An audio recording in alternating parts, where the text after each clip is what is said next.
Mutfağımdan herkese merhaba arkadaşlar. Bugün sizlerle beraber Ramazan pidesi hazırlayacağız. Yarın Miraç Kandili. Oruçta böyle kendi yapmış olduğumuz ekmekle beraber iftarımızı edelim dedim. Evet, ilk olarak hamuru hazırlayacağız. Yoğurma kabımın içine 1 yemek kaşığı kuru maya, 1 tatlı kaşığı tuz ve 1 yemek kaşığı şeker alıyorum. Üzerine de yarım çay bardağı ılık suyu döküp şöyle bir karıştırıyorum öncelikle.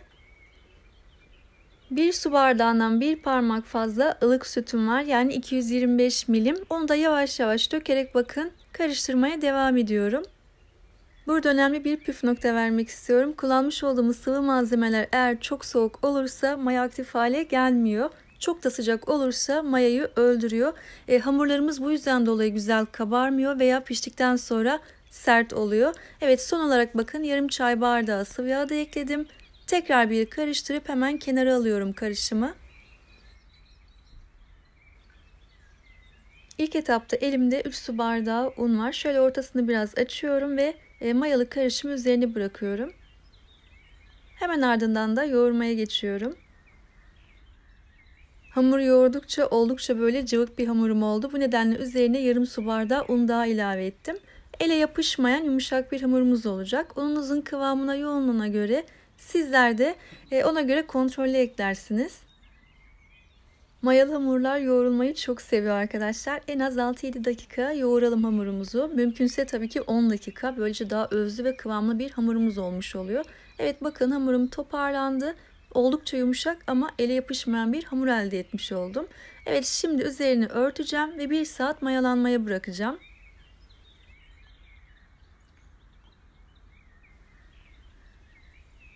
Evet, 1 saatin sonunda bakın hamurum 2 kat kabardı. Eğer beklemeye vaktiniz yoksa fırını 50 dereceye getirip bu şekilde mayalandırabilirsiniz. Şöyle 1-2 dakika tekrar bir yoğuruyorum. Varsa içinde hava kabarcıkları böylece kaybolmuş oluyor.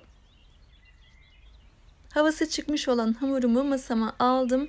Hamur kartı ile ortadan 2'ye bölüyorum. Ve beze haline getiriyorum. Vermiş olduğum bu ölçüden 2 tane Ramazan pidemiz olmuş olacak. Artık pidemin yapımına geçebilirim. Şimdi parmak uçlarımla önce hafif bir şekilde bastırıyorum. Hemen ardından da merdane ile açıyorum. Oval bir şekilde açacağım. İsterseniz yuvarlak da açabilirsiniz. Evet, pidemizi açabildiğimiz kadar açıyoruz ama çok da aşırı inceltmeyelim. Şimdi burada kullanmış olduğum tepsi ölçüm 35'e 45 santim. Ben de bu ölçülerde bakın pidemi büyüttüm.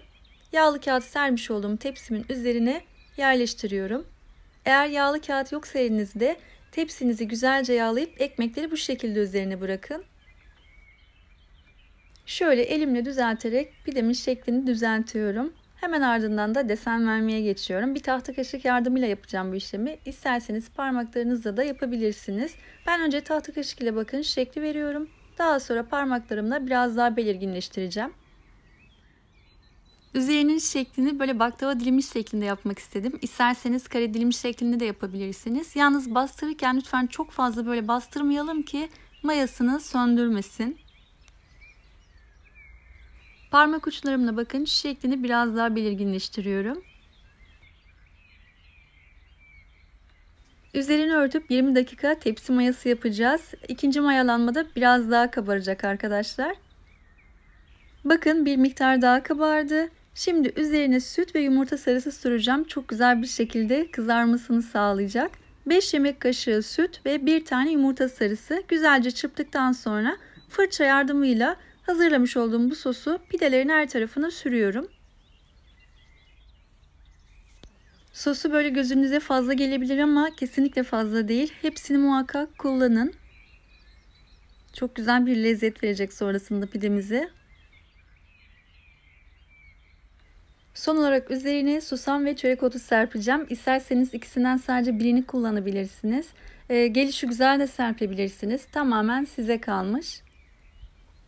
Önceden ısıtmış olduğumuz 180 derecelik fırında alt üst kızarana kadar pişiriyoruz. Yaklaşık olarak 25-30 dakikada pişti ama fırından fırına pişme süresi değişebilir.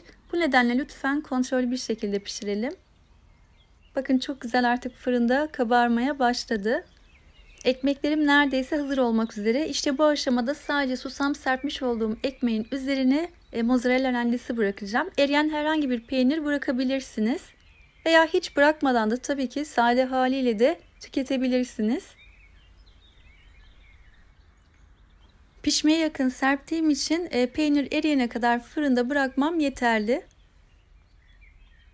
Ve pidelerim artık hazır. Çok güzel bir şekilde kızardılar ve kabardılar. Evet, fırından alıyorum. Efsane oldu arkadaşlar. İnanılmaz lezzetliydi. Sofraya koymuş olduğum gibi bitti. Hangi ara bittiğini ben de anlamadım. Pamuk gibi yumuşacık oldu. Tarif kesinlikle şaşmaz, garantili bir tariftir. Yaptığınız zaman inşallah bunu sizler de göreceksiniz. Tarif defterlerinizde yerini alacak bir lezzet. Şu an oldukça sıcak. Bu nedenle elime alamıyorum ama yumuşaklığını da size göstermek istiyorum. Daha yakından görmeniz için pilavın bir tanesini bakın. Hemen alıyorum.